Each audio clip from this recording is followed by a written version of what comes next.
Hi, I'm Dr. Jack West, medical oncologist at City of Hope Comprehensive Cancer Center in Los Angeles. This is West Wind, a podcast focusing on the intersection of cancer care, emerging technology issues in medicine, and healthcare policy.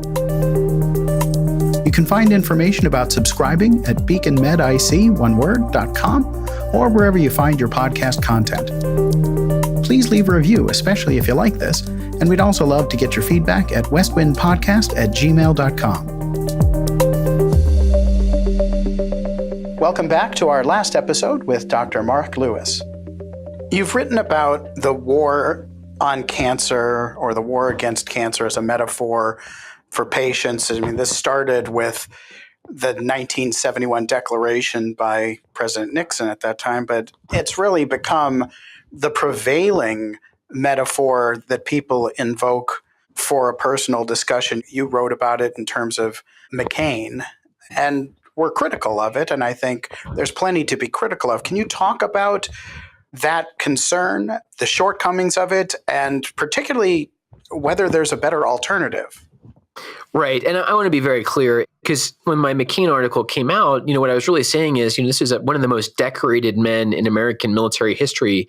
And his obituaries were almost just as much about him, quote unquote, fighting GBM as they were about his, very decorated history in combat and as a prisoner of war. And I just found that so interesting and striking. So if a patient finds that the fighting metaphor and the battle language, if that works for them, if that's what motivates them to continue treatment, then that is totally fine. What I object to is the ubiquity of this language and it's sort of being forced upon people who might not be comfortable with that symbolism. And it's rare, actually, that you see an obituary that doesn't say, a cancer patient had battled their disease. And you don't really see that, when someone's had heart failure or diabetes, that the battling seems to be fairly unique to cancer. And the reason I have such an issue with it is, again, it's not everyone's choice of verbiage or how they would frame their illness. And then I really think it has made transition to purely palliative care and hospice much more difficult. I'm a big believer that there's no cowardice. In fact, sometimes there's an incredible amount of bravery in saying, you know what, I'm not going to try this fourth line treatment with a negligible response rate. I'm actually going to focus on legacy building and comfort. And those people should not be ashamed of that decision. And I think there's a notion that, you got to go down swinging and empty your guns magazine and make sure that you have, quote unquote, fought to the end. These people, they die in such dignity, or can, if they make the transition from, these last line therapeutics to, comfort measures. And again, you're probably already realizing this, but I sort of wish I could go back in time and offer my father, as we mentioned in the first episode, the opportunity for hospice enrollment. He was aware of it, but I think he felt very compelled at the time to try everything available to him. And that was partly because he was a young father. I was 14, he was 49. But no one, I think, should feel compelled or frankly ashamed to exhaust every last option. I think there is real meaning and bravery in saying, I am going to go to hospice. I entirely agree. And I also think that the unfortunate reality is that the biology of the cancer has an enormous say, and it doesn't necessarily come down to the will of a patient. It's not an issue of grit when you're facing right. a virulent, wildly metastatic cancer. And the spoken or generally unspoken implication that, if you don't survive a cancer, that there was some shortcoming in your will. And that's just an unfortunate side effect of this analogy. Right. If this was all purely volitional, no one would choose to get cancer in the first place. I don't know why it is that all of a sudden when you are diagnosed, it becomes a matter of willpower. You said it perfectly. What's your job now, and what led to your move from Texas to Utah? Sure. So I am now the director of gastrointestinal oncology at Intermountain Healthcare, which is a system covering Utah, but extending a little bit into other states like Idaho. And I came here from MD Anderson. And actually, when I was speaking earlier about breadth and depth, the real reason I came here is this job offered me the opportunity for depth. When I was at Anderson, I was a dual appointee in general and gastrointestinal oncology, and I increasingly felt like I couldn't maintain both. I couldn't, quote unquote, see everything. Everything being, DCIS, multiple myeloma, and proclaim authentically to be a GI expert. And GI really is what I'm most interested in, particularly my sort of selfish niche in neuroendocrine tumors. And the job arose here, the opportunity that I could focus my practice, at least exclusively on GI oncology. And I just had never been given that opportunity before, and I jumped at the chance. The other piece of the puzzle is I am a part of a two-physician couple. My wife's a pediatrician.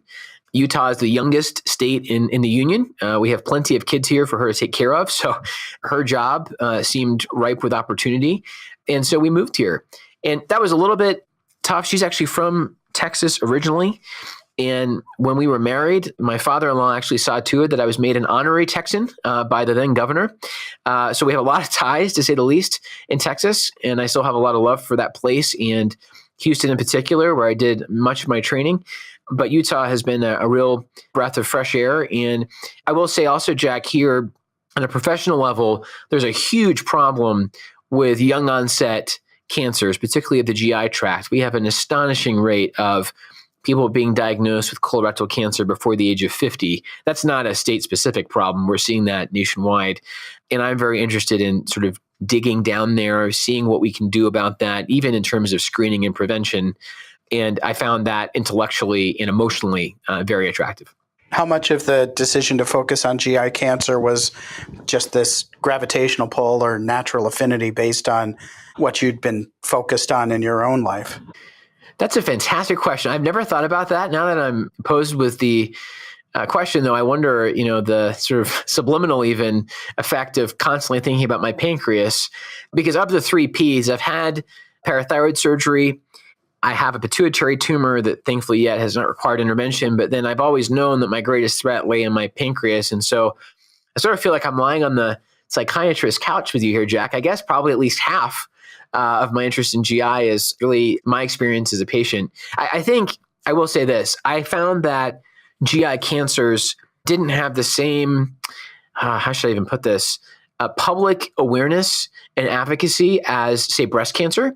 I think the breast cancer community has done a truly amazing job of raising the profile of patients and really issuing a clarion call about the importance of research. And I think other tumor types, if you will, are really, their challenge is to follow that example. And the colon is so interesting because, I see women in my clinic who have fastidiously been getting mammograms and pap smears since they were first eligible, but may have not had a colonoscopy until they were 72 and symptomatic. And women's health is such an important issue, but everybody has a colon. And so I think I'm also attracted to GI oncology because I want to remove the stigma from GI.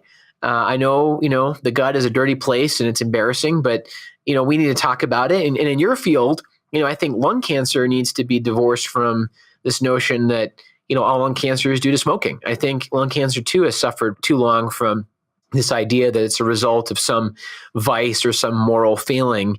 As you said earlier, none of our patients chose this. This is not a matter of willpower. And I don't think anybody deserves to be judged. And I feel very strongly about that too, because I think my father felt that maybe he had, done something to cause his cancer. And, I wish I could go back in time and tell him that, none of this was his fault. When you became an honorary Texan, they didn't make you give up your UK citizenship? And well, it's interesting. I can do a Scottish accent, as you know, and I'm quite intrigued as to why you still have that. Why didn't you become a U.S. citizen? So when I moved to the States, it was 1987, and the other kids who were third graders were very unreceptive, shall we say, to a foreigner, and sort of beat my accent out of me. And then in the mid-90s, something wonderful happened, which was that Braveheart came out. So Mel Gibson has done many atrocious things and has, I think, a very problematic character. But the best thing he ever did, in my opinion, was release that movie, because all of a sudden it was cool to be Scottish. And that really elevated the latter years of my high school experience. But then I got into medicine, and I found that my patients actually had a hard time understanding me if I spoke with my full brogue. And so I kind of converted vocally, if you will, to the American and the Texan dialect. The reason I kept my citizenship is, I think Scots are quite famously proud of their background. One of the things I love about America is that it is such a melting pot, but I don't think that has to homogenize all the backgrounds that are represented here. And I want my kids to grow up knowing that they have a Scottish identity as well. They were both born in the States, but we've taken them back several times, and I think it's kind of cool to show them that, Dad is from somewhere else. You never really seem to have picked up the Texan accent in all that time you've been there. Well, I've learned, my wife's a native Texan, and I've learned that my Texan accent comes off really as sort of a offensive caricature, much in the same way I hear, Americans maybe trying to do a British accent. And so I'm pretty respectful of the Texans. I think they're a wonderful people. I met the love of my life there, and I've been, sort of semi-knighted by the governor of Texas. And so I really want to make sure I respect the Lone Star State. Excellent. And is it hard to find haggis there, or do you have to make it? Haggis is such an interesting and divisive food. If you didn't know what was in it, you'd probably eat it quite happily. I think the ingredient list is not that far off from, say, a hot dog. And I think ignorance is bliss. I think if you didn't know, you'd actually think it was quite tasty. My wife had some on our honeymoon, which may have been the least romantic meal of all time. And to the best of my knowledge, she's never had it again. Yes, well, maybe that has led to your affinity to GI oncology. I don't know. That's right. There's all the viscera from the sheep were just imprinted upon me. Yes. But you mentioned you had kids. And can you talk a bit about the decision or the issues around having a familial cancer syndrome? Your wife is a physician as well, and I'm sure you had careful discussions and thoughts about this. We did. So at the time I found my MEN1 diagnosis, we'd already had a daughter 2 years earlier, and we had her tested, and she was negative, so to speak. Her germline was clean for MEN1. And then you're right. And again, I'm incredibly blessed to be married to a physician and a pediatrician in particular. We thought through all the issues of having a child who might be affected with MEN1. And really my take on it, Jack, is that there are technologies now with pre-implantation genetic diagnosis where you can sort of do a fancier version of in vitro fertilization. You can select out embryos that don't have the mutation and only implant those. But my thinking was, and I'm not going to get into the whole debate about embryo selection or even abortion. My thought was, if my parents had done that process, I wouldn't exist, at least not as I know me. And so I sort of felt like it was a little bit too Brave New World. So we didn't go that route. And the other thing is, I just want to mention, we actually did explore adoption and were rejected because I carried, a cancer syndrome. And again, I understand that there's no more precious resource than children. And when you're looking to place them in a loving home, you want to make sure that's a stable environment with at least one parent, if not both, who have longevity. But I did find it interesting that, I think we were a fairly loving and open-hearted family that carried some stability, maybe not in the health sense.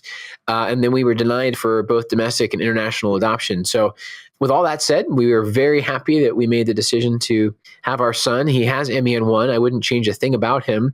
He has known about his MEN1 for as long as we have really been taking him to the doctor, and as long as he has memory. He's been in MRI machines.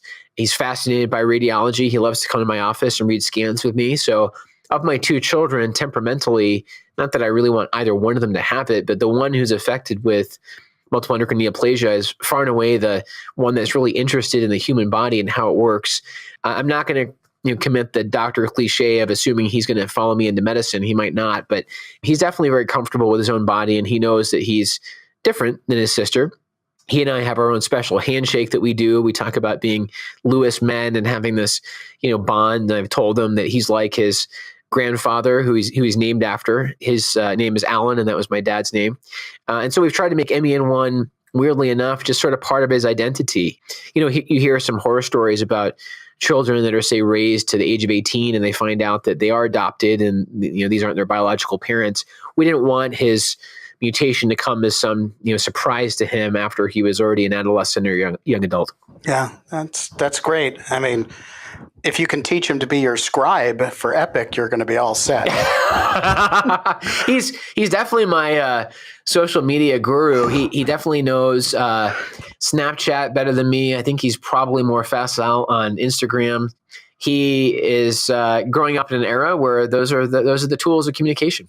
Let's close on that. And you are doing a lot of work on social media on behalf of SWOG, but you also have a big personal presence. And one thing that you've done is shared more of your personal life and story than a lot of people. I think a lot of folks on med Twitter really just present the medical interactive side of their lives and have more of a wall and don't share much on the personal. What's your view of the place for social media for a physician? Yeah, I've compartmentalized my personal life and my professional life before, but I actually realized that that's always a permeable membrane, and I should just allow things to flow fairly freely from one arena to the other. And again, I think I'm privileged to be able to do that. I totally respect my colleagues who have drawn boundaries and said, I'm an oncologist in this space, and I'm my own person in this other space. But really what I wanted to do, Jack, and to your credit, I think you do this as well, is humanize us, because there's still, unfortunately, a massive public relations problem, not just for doctors at large, but oncologists specifically, that we are, poisoners, that practice horrible medicine with indiscriminate toxicity, that we're just out to make a quick dollar on other people's suffering. And I realized that the only way I can even slightly fight that stereotype is to show that I'm a person too. And sometimes that means being silly. I'll be honest, some of my esteemed mentors think that, my Twitter is 90% frivolous, and they might be right about that. But I think that showing that we're people and that we generally care about patient outcomes, I think that's really important. The other thing I'll say about Twitter, just briefly, is I think it gets criticized a lot as an echo chamber, meaning a place you just go that amplifies your own ideas within a bubble. I've actually find it to be quite the opposite. And one of the things I love about med Twitter is, excluding trolling, which just exists to aggravate you for the purpose of aggravating you, when you can actually have a dialogue and a dialectic with someone and have your thoughts provoked, I find that very powerful. And a great example of that is Vinay Prasad, who I know you know well. I think he really puts himself out there, and I think he deliberately challenges the status quo and speaks truth to power. He's not someone I always agree with, but I totally admire the courage of his convictions. And I think he really has maybe not displayed as much of his personal life as I have, but he's really put himself out there as a target for his critics. And it takes bravery to state your opinion these days and stand behind it. On a personal note, I also wanted to document my quote unquote journey with this disease. And I use that word carefully because it's not one I necessarily took voluntarily, but I wanted to document at least my process with Immune-1 for other patients and eventually for my son. I may be kidding myself that he could go back and read my tweets years from now, but I wanted to almost create a virtual diary by which he could follow me, especially through the Whipple in thereafter. And so I was very much a deliberate exhibitionist at that time. I wanted other people to see what that surgery looked like. And I wanted my son one day, hoping that he'll never need a Whipple, I wanted him to know what facing this disease looked like from my eyes. How about from the standpoint of a cooperative group and clinical research? What is the potential utility of social media in that context? I think, there's certainly downfalls to social media around clinical trials in terms of patients sort of unblinding each other if they're assigned to different arms. But I actually think there's much more good than bad. I think making research not a dirty word, making clinical trials more than about being a guinea pig, and frankly, making patients aware of studies. I think there's a huge and as yet not fully exploited opportunity to publicize trials, not just that are enrolling, but their results. One of the biggest complaints I've heard through the cooperative group is people that really give of themselves, literally and figuratively, to a study, and then are never notified of its outcome. And I think that that is a very sad one-sided exchange where the medical community researchers are taking, but not giving back to the very people that enabled the research. And so I think there's a dissemination side to it, and I think there's a recruitment side to it. You have to be very careful not to be coercive, but SWOG and groups like it can use social media platforms to show that research is not all men in white coats in labs. It can happen in the real world clinic. And it really is the only way that we're making progress in cancer. I think that one of the reasons to be so demonstrative on social media is for people to realize that we don't just move oncology forward by random thought experiments. Every now and then, someone has a eureka moment like, Fleming with penicillin. But for the most part, it happens iteratively and slowly and deliberately through research. And I think that it's also valuable that social media, Twitter, and the other platforms you'd mentioned are a setting where physicians and patients can meet on common ground. And there's patient groups and there's physician conferences and networks that are in parallel, but not that overlapping. But on Twitter, you can actually have exchanges of ideas and insights, and you're communicating in a way that needs to be thoughtful of all the other potential participants out there, that I think is a good thing, that it's not so partitioned off. Right. Yeah, I think its openness is what's so beautiful about it. Again, I think that's what some of our colleagues who are maybe slower adopters of social media find scary is they feel exposed. They worry about being vulnerable to medical legal liability. But I actually think it's a vital reminder that at the end of the day, the reason that we all do our work, whether it's as clinicians or as basic scientists, is we are serving these people. And, we might not always like what they have to say. Their critiques of us might be quite blunt indeed. However, this is the business and the practice of medicine is treating individuals. And it's almost like, Stalin said that, 1 million deaths is a statistic and 1 death is a tragedy. If you're reminded that you are influencing and hopefully bettering the lives of one person at a time, I think that is a very powerful motivator to get to work, whether it's in the clinic or the lab or designing a clinical study. These people are not data points. One of the things that drives me crazy, and I know ASCO is coming up, is how blithely people will present Kaplan-Meier survival curves. And I have to remind myself that each, declivity, each downward line on that curve is someone that was censored, usually because of death. And those to me are so stark. Most of them don't look nearly as good as they ought to.